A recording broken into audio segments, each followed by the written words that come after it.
कक्षा 8 में गणित में प्रश्नावली 3.4 इसमें पहला प्रश्न है, बताइए कथन सत्य है या असत्य। अपन जो जितने भी चतुर्भुज होते हैं उनमें अपन अंतर महसूस करेंगे, यानी अंतर का पता लगाएंगे कि क्या अंतर है उनमें, और फिर उनसे अपन इसको सत्य या असत्य उसके आधार पर अपन बताएंगे।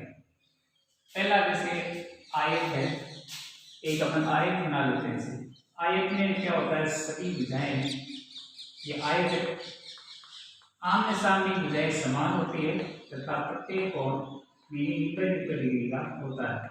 समकोण होता है, इसके विकिरण एक दूसरे को समविभाजित करते हैं, काटते हैं। वर्ग में सभी भुजाएं समान होती है, प्रत्येक कोण विपरीत डिग्री होता है। समकोण होता है, यानी प्रत्येक कोण विपरीत डिग्री, जैसे ये चौखाना बना है और ये प्रत्येक भुजा समान होती है, इसके विकर्ण भी एक दूसरे को समविभाजित करते हैं। सभी समचतुर्भुज, अब लगाते हैं समचतुर्भुज। ये वर्ग है, समचतुर्भुज ऐसा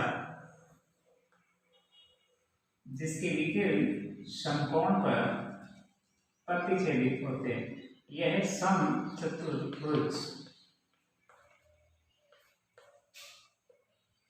आमने सामने की मतलब इसमें सभी भुजाएं जैसे समान होती है, ये सभी भुजाएं समान होती है। अब लगाते हैं समांतर चतुर्भुज, ऐसा आकृति जिसमें आमने सामने की भुजाएं समान होती है तथा सम्मुख कोण समान होते हैं। जैसे ये इसका ये 1 और 2 नंबर ये सम्मुख कोण है तथा ये 3 और 4 नंबर ये सम्मुख कोण है। आमने सामने कोण समान होते हैं। वर्ग आयत समांतर, ये इसको समांतर चतुर्भुज।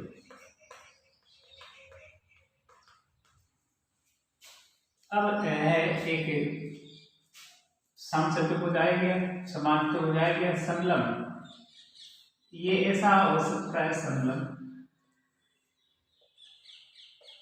जिसमें कोई एक भुजा दूसरी भुजा के समांतर होगी, यानी इनके बीच में जब अंतर निकालते हैं वो बराबर होगा। कोई भी कोण इसमें समान होने की आवश्यकता नहीं है, नहीं होते हैं, तो इसको कहते हैं समलंब चतुर्भुज। समलंब चतुर्भुज। इन सभी आकृतियों में अपन अंतर को देखते जाएंगे और ये जो सभी प्रश्न है इनको अपन हल कर लेंगे। जैसे सभी आयत वर्ग होते हैं तो ये अपन बताएंगे कि क्या ये बात सत्य है या असत्य है। तो आयत वर्ग होते हैं, जैसे आयत ये हो सकता है क्या ये इसको अपन इसको कह सकते हैं, यानी इस आकृति को क्या ये आकृति मान सकते हैं? नहीं मान सकते, क्योंकि आयत में तो आमने सामने भुजा बराबर होती है, जबकि इसमें सभी भुजाएं समान होती है। इसमें प्रत्येक कोण तो सभी इसमें बराबर है, समान है, पर ये जो प्रश्न नंबर जो 1 है उसका एक का उत्तर है वो है असत्य। सत्य असत्य बताना है। अब बी में सभी समचतुर्भुज समांतर चतुर्भुज होते हैं, इसको अपन सत्य कहेंगे, क्योंकि समचतुर्भुज और समांतर चतुर्भुज, देखो ये समचतुर्भुज है, ये समांतर चतुर्भुज है, तो इनमें समचतुर्भुज है वो ऐसा बन सकता है, हो सकता है, तो ये बात सत्य है। कारण इनमें सभी यानी भुजाएं समान होती है, इसमें आमने सामने भुजाएं समान होती है, तो इस आकृति को अपन ऐसा, क्योंकि इसके सम्मुख कोण इसके भी समान होते हैं, इसके भी समान होते हैं, तो ऐसा मान सकते हैं, सही बात है। सभी वर्ग समचतुर्भुज और आयत भी होते हैं। जितने भी वर्ग हैं वो जो ऊपर वाली आकृति ये आयत और ये समचतुर्भुज, क्या ये हो सकते हैं? तो ये भी बात सत्य है, हो सकते हैं, क्योंकि वर्ग से अपन समचतुर्भुज बना सकते हैं। वर्ग की सभी भुजाएं समान होती है, समचतुर्भुज में भी सभी भुजाएं समान होती है, और आयत भी बना सकते हैं। जबकि आयत से आप वर्ग नहीं बना सकते, जबकि वर्ग से आयत बन जाता है। तो ये बात सत्य हुई। अब डी चलते हैं। डी में सभी वर्ग समांतर चतुर्भुज नहीं होते। तो डी में बात असत्य है, क्योंकि वर्ग समान चतुर्भुज नहीं होते। सही जो असत्य है, ये जो वर्ग है ये है वो समांतर चतुर्भुज ऐसा नहीं हो सकता, क्योंकि इसमें प्रत्येक कोण विपरीत है, जबकि इसमें प्रत्येक कोण विपरीत नहीं होता। इसके आमने सामने भुजाएं समान होती है, जबकि इसमें प्रत्येक भुजा समान होती है। तो ये आकृति नहीं बन सकती, इसलिए असत्य है। और सभी पतंगें समचतुर्भुज होती है ई में, तो ये ई भी असत्य है। ये कोई आवश्यक नहीं है कि सभी जो पतंगें होती है वो समचतुर्भुज की हो, ऐसी होना आवश्यक नहीं है। तो अपन ऐसी वर्गाकार भी बना सकते हैं, वर्गाकार पतंग भी हो सकती है। आगे सभी समचतुर्भुज पतंग होती है, तो समचतुर्भुज है उनके अपन पतंग को बना सकते हैं, इसलिए जो एफ वाला भाग है वो है सत्य। और फिर सभी समांतर चतुर्भुज समलंब होते हैं। तो ये है समांतर चतुर्भुज और ये समलंब चतुर्भुज। समलंब और समांतर में क्या होता है, भुजाओं में अंतर समान होता है। अतः जो ये एफ है वो तो सत्य हुआ, तो जी है वो भी इसका सत्य होगा।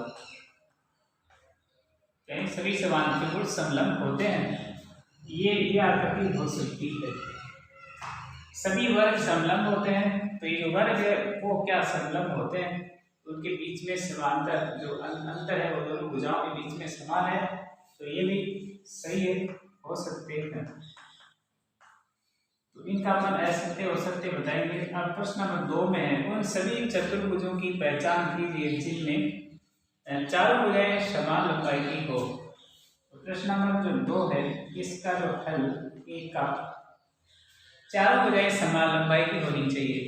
तो ऐसा क्या होता है, समचतुर्भुज और वर्ग में ही होता है। तो ऐसा ये तो एक समचतुर्भुज, ये तो समचतुर्भुज है, समचतुर्भुज, और एक है वर्ग। वर्ग में भी क्या होती है, सभी भुजाएं समान होती है, और किसी भी आकृति में सभी भुजाएं समान इनमें नहीं होती। समचतुर्भुज और एक वर्ग, इनमें लिखा है कि चार भुजाएं समान होती है, जबकि चार समकोण हो।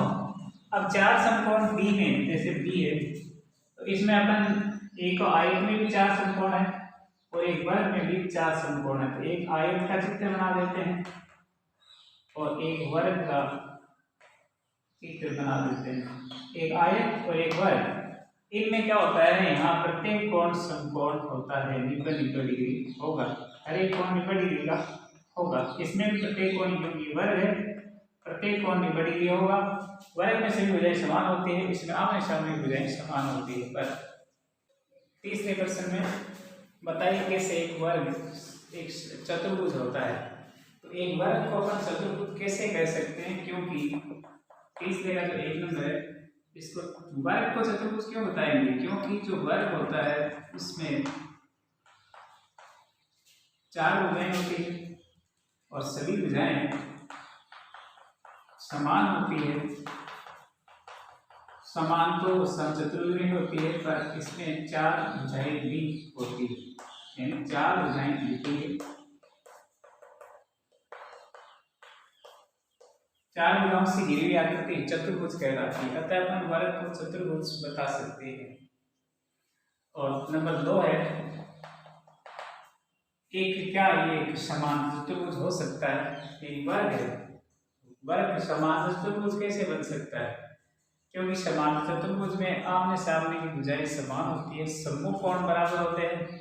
वर्ग होता है उसमें क्या होता है, सभी कोण समान होते हैं, समकोण होते हैं, तथा सभी भुजाएं समान होती है। अतः वर्ग के सम्मुख भुजाएं समांतर होने के कारण इसको समांतर चतुर्भुज कहते हैं।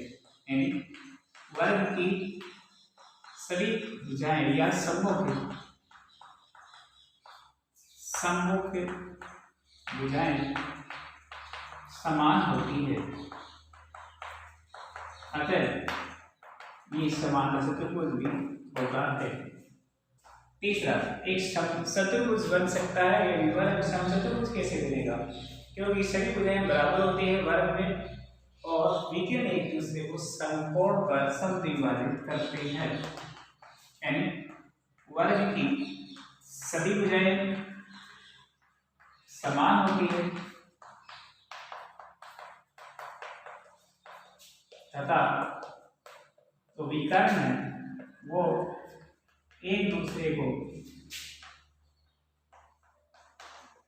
समकोण पर समद्विभाजित करता है, समद्विभाजित करते हैं। इसलिए अपन कह सकते हैं कि एक से में एक समचतुर्भुज होता है। 4 नंबर कहते हैं कि क्या एक वर्ग आयत होता है? तो एक वर्ग सभी कोण इसमें समकोण होते हैं, क्योंकि वर्ग में सभी कोण समकोण होते हैं, इसलिए आयत हो सकता है, क्योंकि आयत में भी सभी कोण समकोण होते हैं। अब प्रश्न नंबर जो 4 है इसको देखेंगे। एक चतुर्भुज का नाम बताइए जिसके विकर्ण एक दूसरे को समद्विभाजित करते हैं। तो ऐसा जो चतुर्भुज जिसमें विकर्ण एक दूसरे को समद्विभाजित करते हैं वो एक समचतुर्भुज, समांतर चतुर्भुज, वर्ग, आयत, ये सभी ये जो इसका पहला है इसमें एक तो समांतर चतुर्भुज होता है, उसमें भी क्या होते हैं विकर्ण एक दूसरे को समद्विभाजित करते हैं, और एक वर्ग, एक आयत, एक समचतुर्भुज। यानी ये सभी जो चारों आकृतियां हैं समचतुर्भुज, ये चारों आकृतियों में जो विकर्ण होते हैं, ऐसे जैसे आयत बनाया तो इसमें ये विकर्ण होगा वो यहाँ समद्विभाजित होता है। तो वर्ग में भी ऐसा होता है, आयत में भी ऐसा होता है, समचतुर्भुज में ऐसा होता है और समांतर में भी ऐसा ही होता है। 4 आकृतियों का नाम लिख सकते हैं अपन। दूसरा है एक दूसरे पर लंब समद्विभाजित हो। तो ऐसा केवल एक तो समचतुर्भुज में संभव है और एक वर्ग होता है उसमें संभव है। समचतुर्भुज क्योंकि उसकी सभी भुजाएं समान होती है, समचतुर्भुज तथा एक वर्ग इनमें ही संभव है जिनमें वर्ग के जो विकर्ण होते हैं वो लंब समद्विभाजक होते हैं। लंब समद्विभाजक का मतलब जैसे ये वर्ग है, तो इसमें यहाँ ये विकर्ण मिला गया, इस पर अपन यहाँ से जब लंब डालेंगे तो ये इस जो पहले वाले विकर्ण को 2 भागों में बांटेगा, इसके ऊपर यहाँ समकोण बनेगा, लंब समद्विभाजक होगा। तीसरी जो है बराबर हो, तो यानी इसके विकर्ण में से बराबर हो, तो ऐसी आकृति एक तो वर्ग और एक आयत। एंड 3 नंबर है इसमें एक तो होगा वर्ग व एक होगा आयत। इनमें क्या होते हैं जो विकर्ण होते हैं वो आपस में समान होते हैं। जैसे वर्ग में ये 6 सेंटीमीटर, ये भी 6 सेंटीमीटर होगा, और ऐसा कैसे सेम टू सेम ही आयत में होता है। ये जैसे 8 सेंटीमीटर तो ये भी 8 ही सेंटीमीटर का होगा, यानी विकर्ण एक दूसरे समान होते हैं। अब जो ये 5वां है इसको समझेंगे। तो 5वें में बताइए आयत एक उत्तल चतुर्भुज है, तो इसका क्या कारण है? आयत, ऐसा आयत होता है तो क्या ये उत्तल चतुर्भुज क्यों है? क्योंकि इसका कारण है क्योंकि इसके जो विकर्ण होते हैं वो अभ्यंतर होते हैं। विकर्ण अभ्यंतर का मतलब होता है इसकी जो आकृति बनी हुई है आयत की, इसके अंदर ही ये विकर्ण एक दूसरे को प्रतिच्छेदित करते हैं, अभ्यंतर होगा।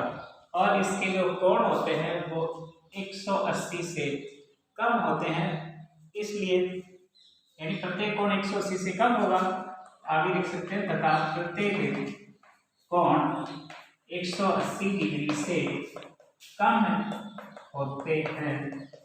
अतः ये जो आयत है वो एक उत्तल चतुर्भुज होता है। 6 नंबर है, एक दूसरे पर लंब समद्विभाजित हो। तो ऐसा जो चतुर्भुज है वो एक उत्तल चतुर्भुज होता है। अतः ये जो आयत है वो एक उत्तल चतुर्भुज होता है। 7 नंबर है, एक दूसरे पर वर्ग समद्विभाजित हो। तो ऐसा जो चतुर्भुज है वो एक वर्ग समद्विभाजित होता है। इस छठवें प्रश्न को समझते हैं। तो ABC एक समकोण त्रिभुज है, ऐसा ABC ये जो समकोण त्रिभुज है जो गहरी लाइन से लिखा हुआ है, अंकित है चित्र, और इसमें समकोण की सम्मुख भुजा का मध्य बिंदु, यानी जो समकोण यहाँ है पड़ी है, इसके सामने की भुजा, इसका मध्य बिंदु O, यानी यहाँ ये समकोण बन रहा है, इसके सामने ये भुजा है पूरी, इसका मध्य बिंदु ये जैसे भुजा का मध्य बिंदु O है।